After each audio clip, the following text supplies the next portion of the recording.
آج ویو 360 میں Didn't expect that reaction, but that's okay. عالمی رہنما صدر ٹرمپ کی اقوام متحدہ کی جنرل اسمبلی میں امریکہ فرسٹ تقریر کو کیسے دیکھ رہے ہیں؟ ابھی تک کئی نسلیں گزر جانے کے بعد بھی ہمیں وہی غلامانہ سوچ کے اندر ہی رکھا جا رہا تھا. اور پاکستان کی ایک چھوٹی اقلیت شیعی قبیلے سے تعلق رکھنے والی پہلی رکن اسمبلی سے ملاقات. پاکستانی وزیر خارجہ کے مطابق ان کی امریکی صدر سے ایک ملاقات میں صدر ٹرمپ نے پاک امریکہ تعلقات کی تعمیر نو پر اتفاق کیا ہے. اس بارے میں امریکی ماہرین کیا کہتے ہیں یہ بھی شامل ہوگا ہمارے شو میں. یہ ہے وائس آف امریکہ کی پیشکش ویو 360. میں ہوں آپ کی میزبان عائشہ خالد. اقوام متحدہ کے جنرل اسمبلی کے 73ویں اجلاس سے خطاب میں صدر ڈونلڈ ٹرمپ نے حب الوطنی کے مقابلے میں عالمگیریت کی پالیسی کو مسترد کرتے ہوئے رکن ممالک پر زور دیا ہے کہ وہ گلوبل گورننس کے مقابلے میں اپنی خود مختاری کا دفاع خود کریں. امریکی صدر کے خطاب پر کس قسم کا رد عمل سامنے آ رہا ہے یہ جاننے کے لیے نخبت ملک کے پاس چلتے ہیں. نخبت، یہ صدر ٹرمپ کا جنرل اسمبلی سے دوسرا خطاب تھا، کیا سننے والوں کو کچھ نیا بھی سننے کو ملا اس میں؟ جی عائشہ، گزشتہ روز صدر ٹرمپ کی جو تقریر تھی اس کا محور امریکہ کی خود مختاری تھا، جو کہ گزشتہ سال کی ان کی تقریر سے مختلف نہیں تھا. لیکن ہم جانتے ہیں کہ گزشتہ سال صدر ٹرمپ نے اپنی تقریر میں شمالی کوریا کو تنقید کا نشانہ بنایا تھا، بلکہ ان کے رہنما کم جونگ ان کا نام لے کر ان پر سخت تنقید کی تھی. لیکن کل کی جو ان کی تقریر تھی اس میں انہوں نے شمالی کوریا کے ساتھ تعلقات کو بڑھانے کی طرف اشارہ دیا ہے. دوسری طرف ایک اور نیا پہلو جو تھا وہ صدر ٹرمپ کی ہی جانب سے ایران پر کی گئی سخت تنقید تھی، اور ساتھ ہی صدر ٹرمپ نے امریکہ کا چین کی جانب جو سخت تجارتی رویہ ہے اس کا دفاع بھی کیا ہے. بعض مبصرین یہ کہتے ہیں کہ امریکی صدر نے گزشتہ روز جو خارجہ پالیسی کی جو امریکی خارجہ پالیسی کی جو تصویر پیش کی ہے وہ سابق امریکی صدر براک اوباما کی خارجہ پالیسی سے قدرے مختلف ہے. ہم یہ بھی جانتے ہیں کہ صدر ٹرمپ کی 2 سالہ دور حکومت میں اب تک امریکہ بہت سے اہم عالمی معاہدوں سے خود کو الگ کر چکا ہے. تو ایسے میں اقوام متحدہ میں بیٹھے عالمی رہنماؤں پر صدر ٹرمپ کی تقریر نے کیا اثر چھوڑا ہے، آئیے دیکھتے ہیں اس رپورٹ میں. اقوام متحدہ کی جنرل اسمبلی سے خطاب کے آغاز پر ہی صدر ٹرمپ کو ہال میں بیٹھے عالمی رہنماؤں سے ایک غیر معمولی رد عمل ملا. محض 2 سالوں میں میری انتظامیہ نے ماضی کی کسی بھی امریکی انتظامیہ کی نسبت زیادہ کام مکمل کیا ہے. امریکہ کا یہ سچ ہے. مجھے اس رد عمل کی توقع نہیں تھی. چلیے کوئی بات نہیں. صدر کی تقریر میں گزشتہ سال کی تقریر کی بازگشت موجود تھی. صدر ٹرمپ نے عالمگیریت پر حب الوطنی کو ترجیح دینے کی بات کی، لیکن بعض عالمی رہنماؤں نے اس پر آمادگی ظاہر نہیں کی. ماحولیاتی تبدیلی پر بات کرتے ہوئے فرانس کے صدر ایمانوئل میکرون نے دوسرے ملکوں سے مطالبہ کیا کہ وہ ایسے تمام ملکوں سے تجارتی معاہدے ختم کریں جو پیرس کے ماحولیاتی تبدیلی کے معاہدے کی پاسداری پر آمادہ نہیں، جس سے امریکہ پہلے ہی نکل چکا ہے. ہم ایسے ملکوں سے مزید تجارتی معاہدے نہیں کریں گے جو پیرس کے ماحولیاتی تبدیلی کے معاہدے کی عزت نہیں کرتے. آئیے یہ یقینی بنائیں کہ ہمارے تجارتی معاہدے ماحولیاتی اور سماجی پابندیوں سے میل کھاتے ہیں. اپنی تقریر سے پہلے صدر ٹرمپ نے ایران پر سخت تنقید کی. اس سے پہلے کہ میں ایران سے ملوں انہیں اپنا رویہ تبدیل کرنا ہوگا. وہ ملنا چاہتے ہیں، میں تب تک نہیں ملوں گا جب تک وہ اپنا رویہ نہیں بدلتے. ہاں یہ ہوگا، مجھے یقین ہے ان کے پاس اور کوئی چارہ نہیں ہے. ہم ایران کے ساتھ بہتر تعلقات کی امید کرتے ہیں. لیکن ایران کے صدر نے اس بات کا جواب کچھ یوں دیا. میں یہاں بات چیت کا آغاز کر تو رہا ہوں، مگر یہ بات واضح کر دینا چاہتا ہوں کہ بین الاقوامی سیکیورٹی امریکہ کی داخلی سیاست کے لیے ایک کھلونا نہیں ہے. اقوام متحدہ امریکی انتظامیہ کا حصہ ہرگز نہیں ہے. امریکہ کا کثیر جہتی معاہدوں سے نکل جانا اور غیر ملکی اشیاء پر محصولات عائد کرنا تجزیہ کاروں کے نزدیک ایک ایسی وسیع حکمت عملی کا حصہ ہے جو موجودہ عالمی صورتحال میں خلل کا سبب بن سکتی ہے. یہ دوسری جنگ عظیم کے بعد بننے والے عالمی نظام کے لیے نقصان دہ ہے، کیونکہ امریکہ نے ہی یہ نظام بنایا تھا اور وہی اس کا دفاع کرنے والا مرکزی ملک ہے. اس لیے واشنگٹن میں ایسے شخص کا ہونا جو اس نظام کو تہبالہ کرنے پر مصر ہے، یہ بڑی تبدیلی ہے. اقوام متحدہ میں جمعے تک چلنے والی امریکی ملاقاتوں میں شمالی کوریا اور جوہری ہتھیاروں کے خاتمے کا ایجنڈا مرکزی رہے گا. جی عائشہ، یہاں یہ بھی بتاتی چلوں کہ جہاں ایک طرف بہت سے عالمی رہنما اس 73ویں اجلاس میں شریک ہیں، وہیں کچھ اہم نام جو ہیں وہ غیر حاضر بھی ہیں۔ اس میں روس کے صدر ولادیمیر پوٹن، چین کے صدر جی جن پنگ اور جرمن چانسلر اینگلا مرکل شامل ہیں۔ جی شکریہ نخبت۔ اور صدر ٹرمپ کا اقوام متحدہ سے خطاب جہاں امریکہ کے عالمی منظرنامے پر بدلتے ہوئے کردار کی جانب اشارہ ہے، وہیں خود یہ اقوام متحدہ کی افادیت اور اس کے اثر کے بارے میں بھی کئی سوال پیدا کرتا ہے۔ اس پر بات کریں گے بوسٹن یونیورسٹی میں Pardee school of global studies کے ڈین پروفیسر عادل نجم سے۔ Doctor Adil, welcome to view 360۔ شکریہ جی۔ دوسری جنگ عظیم کے بعد امریکہ کی سربراہی میں جو ایک ورلڈ آرڈر بنا تھا اور جس کا اقوام متحدہ ایک کلیدی حصہ رہی ہے اور یہ حصہ ہے، آپ کے خیال میں اس وقت جو امریکہ کی پالیسی ہے، کیا وہ اقوام متحدہ کے اس کردار پر اثر انداز ہو سکتی ہے؟ یقیناً ہو سکتی ہے اور یقیناً ہو رہی ہے۔ یہ صرف یہ تو ظاہر ہے کہ ہو رہی ہے، اور سچی بات یہ ہے کہ صرف ٹرمپ صاحب کے دور میں نہیں ہو رہی، اس سے پہلے ہی ہونا شروع ہو گئی تھی۔ لیکن یہ بھی حقیقت ہے کہ اقوام متحدہ اب امریکہ سے، امریکہ ایک بڑی پاور ہے لیکن وہ واحد پاور نہیں ہے۔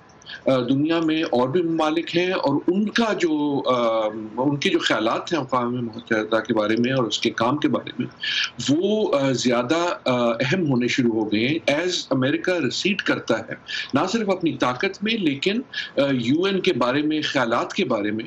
تو دوسرے ممالک جو ہیں وہ حصہ اپنا بڑھا دیتے ہیں اور وہ اپنی اہمیت بڑھا دیتے ہیں۔ تو کہنے کا مقصد یہ کہ ایک طرح سے امریکہ کی اہمیت یونائٹڈ نیشنز کے لیے کم ہو گئی ہے، کیونکہ امریکہ اس پہ کم فوکس کر رہا ہے۔ صدر ٹرمپ کا خطاب ہو یا ان کی پالیسیز دنیا کو عالمگیریت یا گلوبلزم کے مقابلے میں حب الوطنی کو ترجیح دینے کا ایک واضح پیغام دیتی ہیں، ہم دیکھ چکے ہیں۔ تو اقوام متحدہ کا ادارہ جو ایک طرح سے قائم ہی گلوبلزم کے نظریات کی حفاظت کے نعرے پر ہے، اس کے دنیا میں رول پر ہم کس قسم کے اثرات کی توقع کر سکتے ہیں، اور وہ کون سے اثرات ہیں جن کو یہاں پہ آپ آئیڈینٹیفائی کر سکتے ہیں؟ میرے خیال میں مسئلہ صرف یہ نہیں ہے کہ یونائٹڈ نیشنز پہ، اقوام متحدہ پہ کیا اثرات پڑیں گے، مسئلہ یہ بھی ہے کہ امریکہ پہ کیا اس کے اثرات پڑیں گے۔ اور کہنے کا مقصد یہ ہے کہ یہ جو آئیڈیا ہے گلوبلزم کا یا گلوبلائزیشن کا یا دنیا جس طرف جا رہی ہے، یہ آئیڈیا اقوام متحدہ سے بھی بڑا ہے اور امریکہ سے بھی بڑا ہے۔ یہ صرف یہ کہ اگر امریکہ نے کہہ دیا کہ جی ہمیں یہ آئیڈیا پسند نہیں ہے تو ایسا نہیں ہے کہ دنیا سے ہٹ جائے گا۔ اور یہ کہنا بھی غلط، سوچنا بھی غلط ہے کہ اقوام متحدہ جو ہے وہ صرف امریکہ کے کہنے پہ چلتی ہے۔ یقیناً امریکہ ایک بڑی طاقت ہے، بڑی طاقت رہے گی۔ جی ڈاکٹر صاحب، sorry to cut you here, لیکن چلیں امریکہ سے ہٹ کر بات کر لیتے ہیں۔ امریکہ سے ہٹ کر اگر بات کریں، شام کا ایشو ہو، شمالی کوریا کا، فلسطین کا، کشمیر کا یا پھر کوئی اور، جب بھی ان مسائل کے حل کے لیے کوششیں ہوئی تو اقوام متحدہ کے سٹیج پر دنیا ایک یا زیادہ عالمی طاقتوں کے ہاتھوں یا غمال بنتی رہی ہے، ہم نے دیکھا ہے، جس کی وجہ سے ہم نے دیکھا کہ مسئلے کا حل کھٹائی میں پڑ جاتا ہے۔ اس طرح سوائے اس کے سال میں کہ جنرل اسمبلی کا ایک اجلاس ہو جاتا ہے، اقوام متحدہ کی ریلیونس کیا رہ گئی ہے؟ بہت ریلیونس میرے خیال میں اقوام متحدہ جو ہے نہ صرف آج کا لیکن گزشتہ 60-70 سال کا سب سے اہم ترین اداروں میں سے ہے، اور شاید سب سے اہم ترین ادارہ ہے۔ دیکھیے یہ یقیناً سچی بات ہے کہ اگر وہ شام کا مسئلہ ہو یا وہ عراق کا مسئلہ ہو یا افغانستان کا ہو یا کشمیر کا ہو، یہ مسئلے حل نہیں ہوئے، لیکن اس سارے کا ملبہ یونائٹڈ نیشنز پہ ڈالنا نہ صرف زیادتی ہے بلکہ عین غلط ہے۔ اس کا قصوروار بڑی طاقتیں ہیں، وہ ممالک ہیں، اس کے آس پاس کے ممالک ہیں۔ اگر یونائٹڈ نیشنز نہ ہوتی، دیکھیں سوچنا یہ مسئلے اور بھی برے ہو سکتے تھے۔ جی تھینک یو ڈاکٹر عادل، ہمیشہ کی طرح ہمارے شو میں شرکت کرنے کا اور اپنی رائے دینے کا بہت بہت شکریہ۔ اقوام متحدہ کی جنرل اسمبلی کے اجلاس میں شرکت کے لیے امریکہ میں موجود پاکستانی وزیر خارجہ شاہ محمود قریشی کے مطابق ان کی صدر ڈونلڈ ٹرمپ سے ملاقات ہوئی ہے۔ شاہ محمود قریشی کے مطابق یہ ملاقات اقوام متحدہ کی جنرل اسمبلی میں ایک ریسیپشن کے موقع پر ہوئی، جس میں امریکی صدر نے پاکستان کے وزیر اعظم عمران خان کے لیے خیر سگالی کے جذبات کا اظہار کیا۔ کل رات ریسیپشن پر میری صدر ٹرمپ سے ملاقات ہوئی اور مجھے موقع ملا کہ پاکستان اور امریکہ کے تعلقات پر ان سے گفتگو کرنے کا۔ میں نے ان سے گزارش کی